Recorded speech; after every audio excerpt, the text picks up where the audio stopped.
we've covered much better capstone features and more powerful subclasses. But for what I want in a rogue, I like this. Yeah, I 100% agree.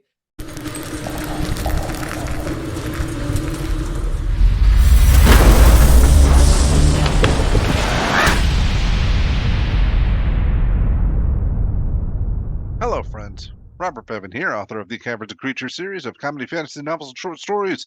With me is Sam West, and today is another Martial Monday, and we're talking about the rogue subclass Scout. Where is it? I can't see it. Got my magnifying glass out, or not my telescope. That's the one. Magnifying glass is here. Telescope is here. That's inquisitive. That's right. Magnifying glass is inquisitive. Telescope is Scout. Right. This is from Zen's Guide to Everything. I think this is, in a fairer game, I like this archetype a lot.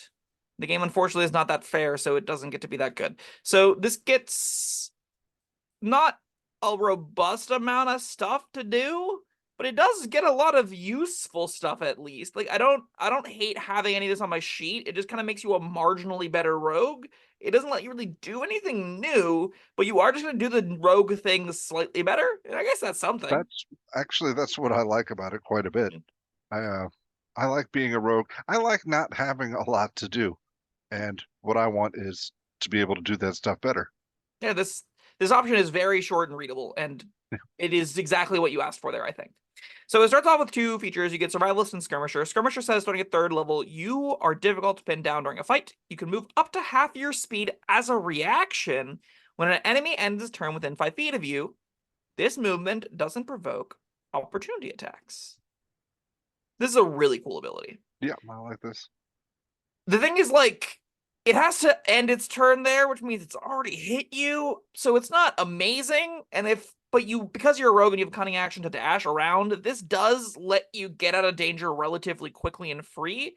If you have wide open spaces like scouts want to have, like if you're skirmishing in the woods or something, you will be able to kite things out with this as long as you can take a hit or two. Like you're not going to get no damage marked on you to get this feature to use, but it will let you escape as things are like narrowing in on your position. You will be able to skirmish backwards and pull out a short bow and fire back as you're running, right? That's what the feature's designed to do. It'll play a little bit worse in tighter spaces than it reads, and I do think you're going to use this less than you'd expect. But it is a fine little ability that I think is a great little addition to a character sheet. There are some spells, I can't remember which ones exactly, but I think that would work well with this if you're multi-classing. Such as? Well, I just said I can't think of any off the top of my head. Just like you want to move faster, or I don't know. Or if you want to, like, what's the one you want to move into combat, and then but then they have to move to you, so you can't do it on your turn.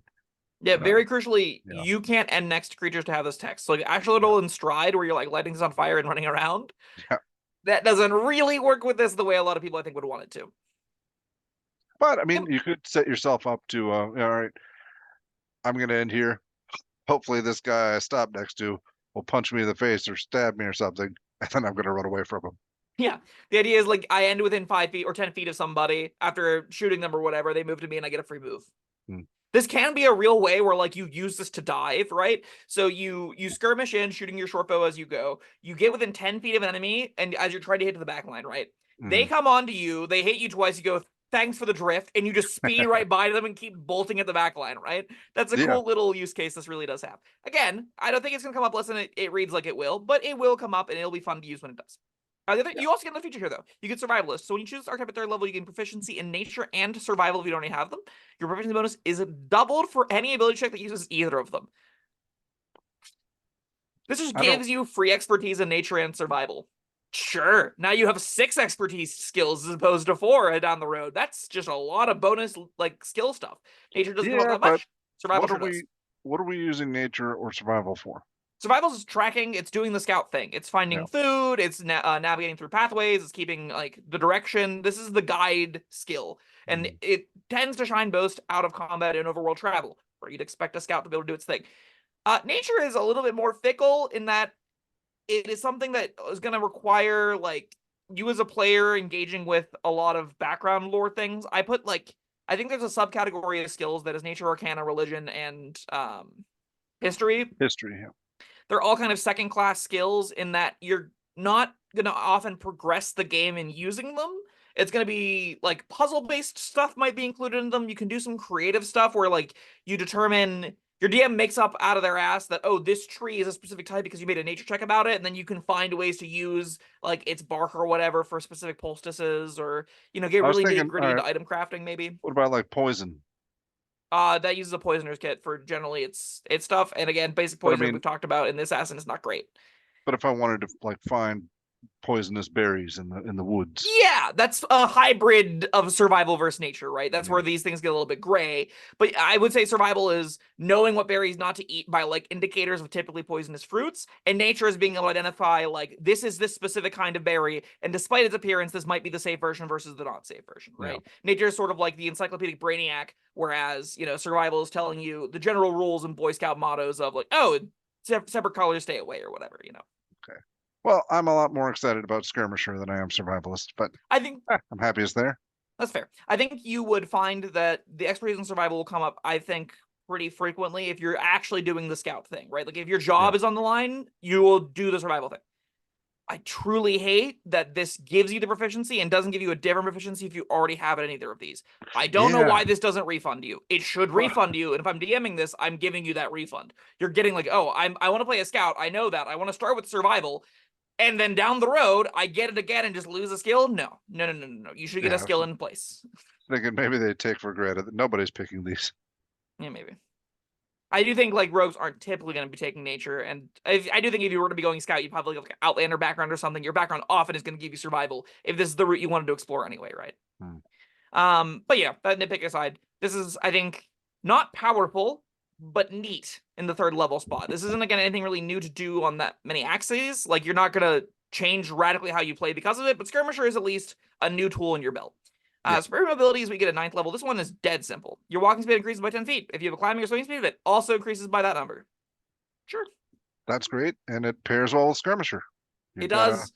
5 more feet of reaction movement now. Yeah, it sure doesn't equate to a real feature though. This is nowhere close to being a powerful feature. Nowhere. This is nowhere close to being a powerful feature. This Not is powerful, but I'll take it. I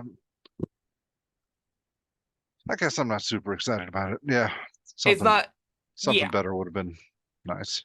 Anything else actually would have been very, very nice to have here, especially because this option doesn't natively give you a climbing nor a swim speed. That would have been nice. Yeah, normally those speeds are coming from subclass features, and this doesn't give you either. I really think a climb speed should be here. Like, yeah, that overlaps with Thief's second story work. It's happening later, though. That's allowed, right? I would expect a scout to be able to skirmish up into the trees and see far distances and shoot from there and stuff. This doesn't give you that. Yeah, this is pretty close to a non-feature. Like, monks get this for free alongside extra attack. So, like, this is not worth a whole feature. Not even close. No. Ambush Master, we get a 13th level. Starting at 13th level, you excel at leading ambushes and acting first in a fight. You have advantage on initiative rolls. In addition, the first creature you hit during the first round of combat becomes easier for you and others to strike. Attack rolls against the target have advantage until the start of your next turn. So, I got a feeling I'm going to value this one more than you do. it really comes down to how much you value advantage on initiative rolls, right? Yeah, you typically don't. I typically don't, specifically with Rogue, just because you want to have your allies engage. So you often want to go lower in initiative anyway as a Rogue, right? You want to see Yeah, I how the guess. fight lines up, and then you can take your angle. But for this one though, all right, if I'm going first, then that means that nobody's been hit yet. I can find the biggest guy we're up against, shoot him, and then say, all right, everybody else go attack that guy because he's going to be a lot easier to hit now.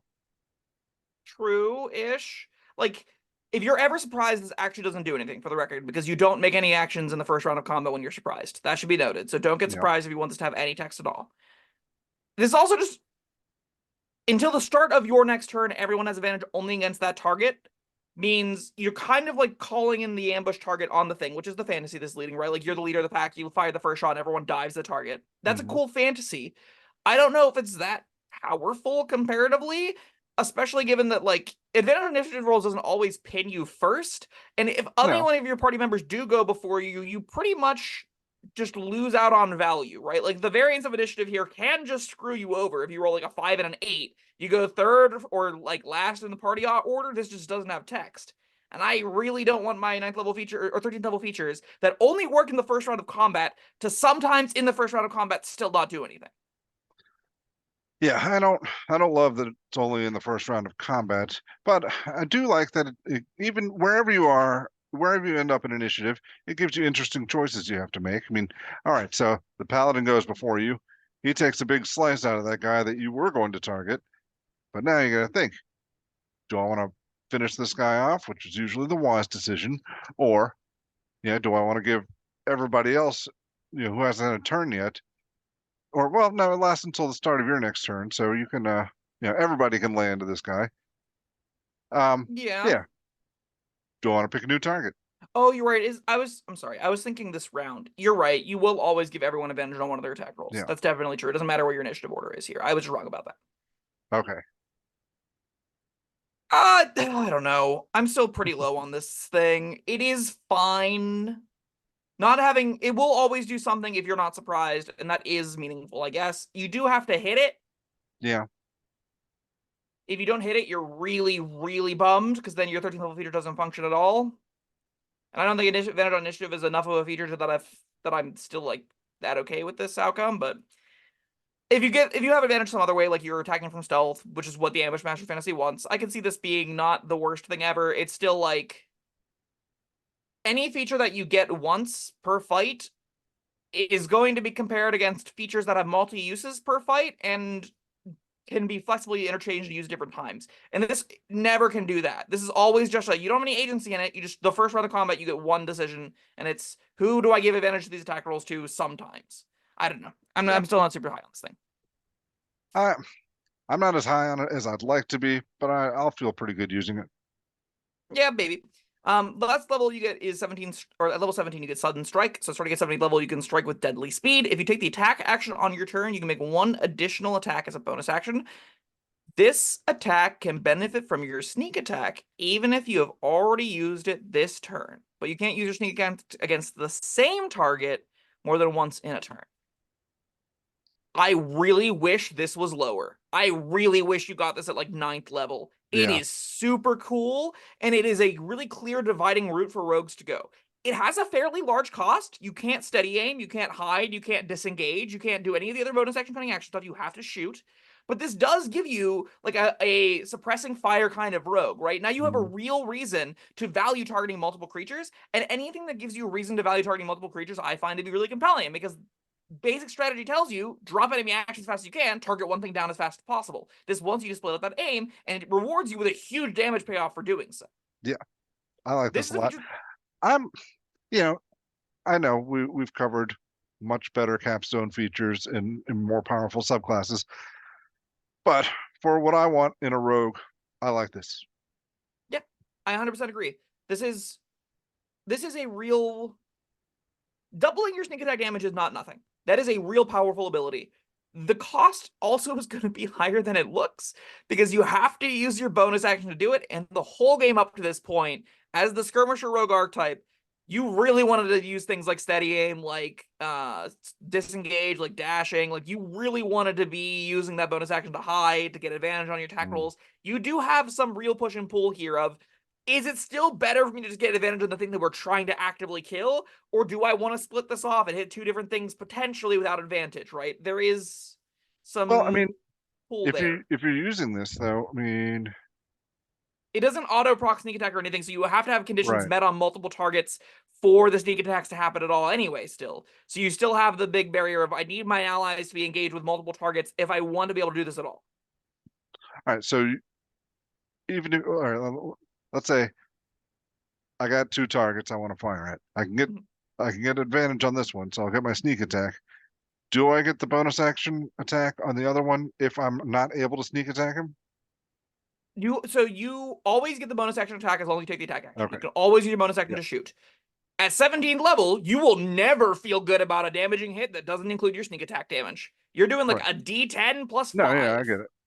So if you want to use this bonus action attack, you really want that extra 96 damage staple to it. Yeah.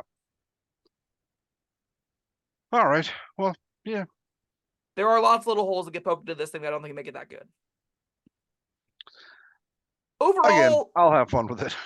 it's a really simple option, right? It is really easy to digest. I think if you wanted to play Rogue for the first time and you're playing at a table that isn't going super hard into anything, you won't have a hard time using all of these abilities, I don't think. And that makes it meaningful. Is it good? No, this is probably a solid D. I think every single one of the features undershoots the bar by like a pretty substantial amount too. Sudden Strike is interesting and cool. You still have to jump through a lot of hoops to get that. I really think it could have just been extra attack, but the extra attack has to hit a different target and then has the sneak attack conditions. The fact that you have to eat your bonus action there is a very large cost. The rest of it all comes together to be like, you're fast, you're skirmishing, you are Rogue Plus. And if you want to play base Rogue Plus instead of Rogue with a subclass, this is probably what you want to be doing. Yeah, for all those reasons, I'm gonna give it a C. This is D tier is something I don't think I'm gonna have a lot of fun with. I think I could have a lot of fun with the Scout. I think that's basically saying I could have a lot of fun playing a vanilla basic Rogue, and that's a perfectly fine place to be, right? Like, it's just saying, because this really is just Rogue, but a little bit better, right? This isn't doing anything different. This isn't like I said at the beginning, that's what I want from my Rogue. Yeah. And that's entirely fine. All right. Well, that was Scout. Thank you, Sam, and thank you everyone for joining us. Let us know what you think down in the comments. Have you played a Scout? Have you had fun with it? Has it sucked? Let us know. It does kind of suck. I'm asking about really personal experiences. Sorry. All right. Let us know. Yeah, like, subscribe. We'll see you next time. Bye-bye.